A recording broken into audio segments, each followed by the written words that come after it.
pessoal, dando sequência aqui às nossas videoaulas dos exercícios da matéria de mecânica dos sólidos, hoje vamos tratar da integral de Mohr. Eu vou começar o vídeo falando que a gente não fez nenhum vídeo sobre o exercício da matéria de energia de deformação, porque é basicamente a mesma coisa de integral de Mohr. Só que, dando o exemplo aqui no início, na integral de Mohr, esse exercício perguntou qual que é a deflexão vertical do ponto A, ou seja, no sentido de indo de cima para baixo, qual que seria a deflexão dele.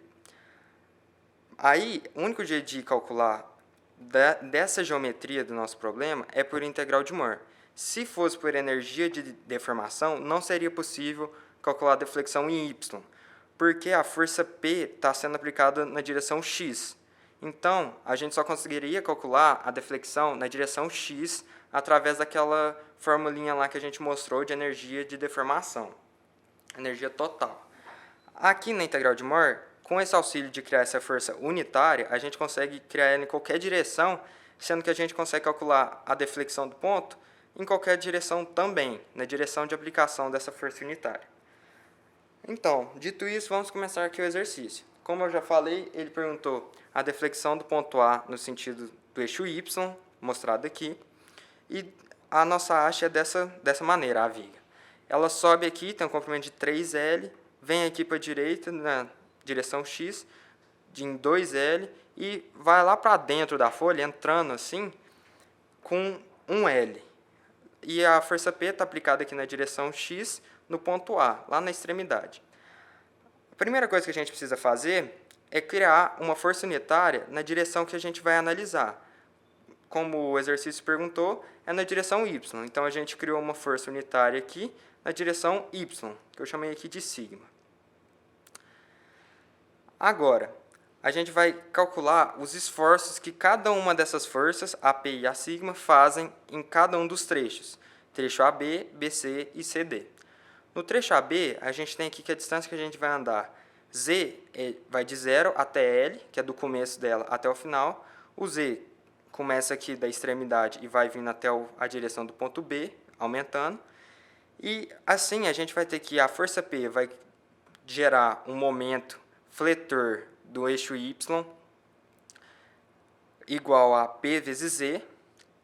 E a força sigma vai gerar um momento fletor em torno do eixo x igual a sigma vezes z. Então, as duas vão aumentando esse momento conforme mais perto do ponto B a gente chega.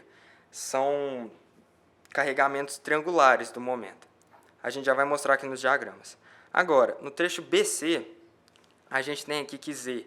A gente sempre vai chamar de z a nossa distância. Se quiser, pode mudar o nome. Pode chamar de x, que é a orientação da direção.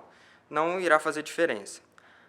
Agora, o nosso z aqui, a nossa distância, vai de 0 até 2L.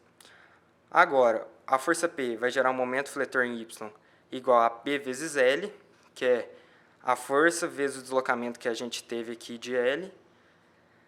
E a força sigma unitária vai gerar um momento fletor em torno de z de sigma vezes z, porque ela vai estar como se a gente tivesse transportado ela para cá, ela vai estar aplicada aqui. Então, quanto mais perto de C, maior vai ser o momento.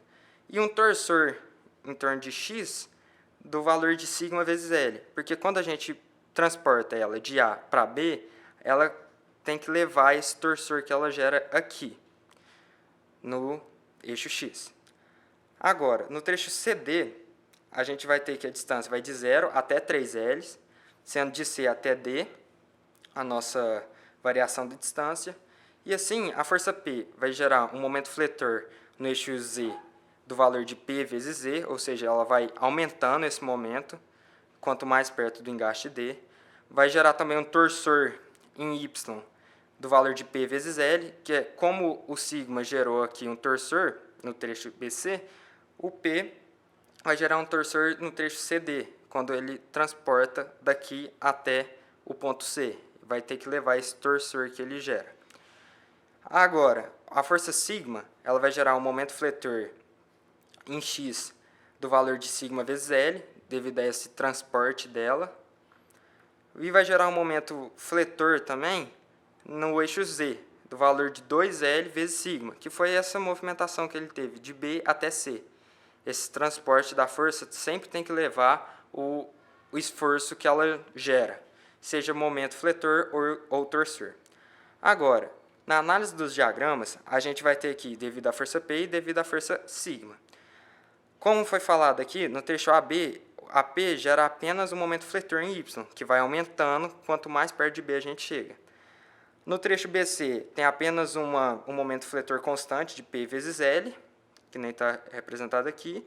E agora no trecho CD, tem o torsor P vezes L, está representado mais aqui do lado, sendo que, se você olhar de cima para baixo, é como se estivesse girando a viga no sentido horário, e um momento fletor em Z de P vezes Z, ou seja, ele vai aumentando quanto mais perto do engaste a gente chega.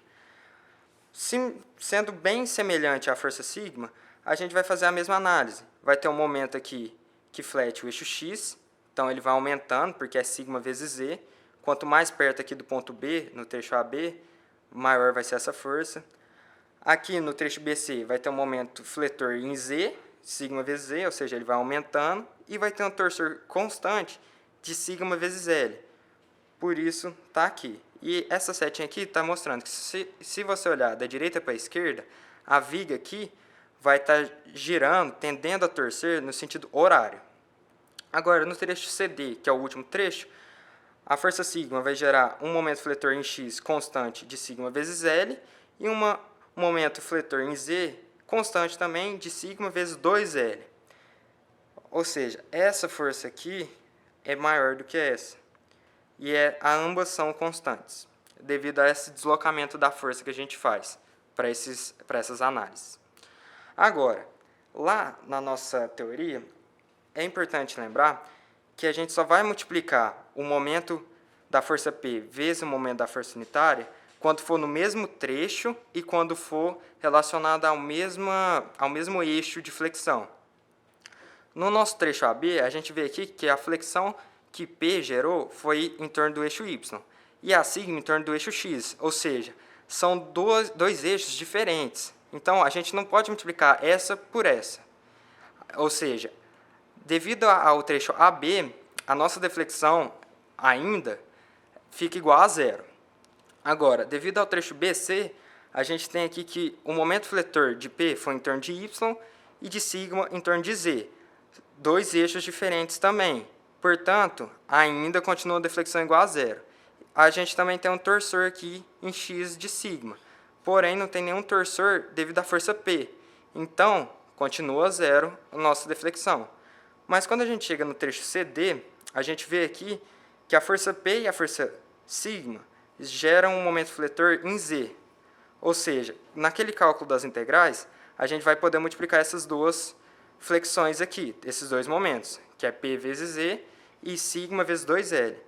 Esse torsor que P gera em torno de Y e esse momento fletor que sigma gera em torno de X, a gente desconsidera, pois é a mesma análise dos de cima, do trecho AB e do trecho BC.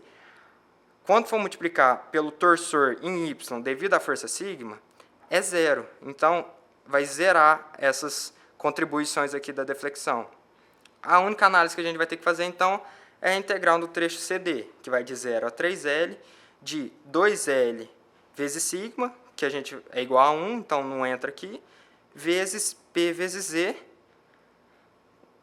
em dz, dividido por E vezes o momento de inércia. Sendo que esse momento de inércia é o momento de inércia em relação ao eixo Z no trecho CD. Pois como é uma viga que vai trocando muito de direção, é muito importante especificar isso, que é o momento de inércia no eixo Z em qual trecho que a gente está, que é o CD. Fazendo essa integral, então, a gente vai cair aqui em 2L vezes P vezes 3L ao quadrado, dividido por 2E e Z no trecho CD. Cortando esse 2 que multiplica e o 2 que divide, a gente vai encontrar que a deflexão do ponto A na direção do eixo Y é igual a 9 vezes P vezes L ao cubo, dividido pelo módulo de elasticidade vezes o momento de inércia em relação ao eixo Z da viga no trecho CD. Então, esse foi o nosso exercício de integral de Mohr. Repetindo, a gente não resolveu nenhum exercício da matéria de energia total de deformação, porque é a mesma coisa. Ao invés da gente considerar essa força unitária, a gente não teria ela, mas a gente só poderia calcular a deflexão do ponto A na direção de aplicação da força. Então, esse foi o nosso exercício. Muito obrigado, pessoal.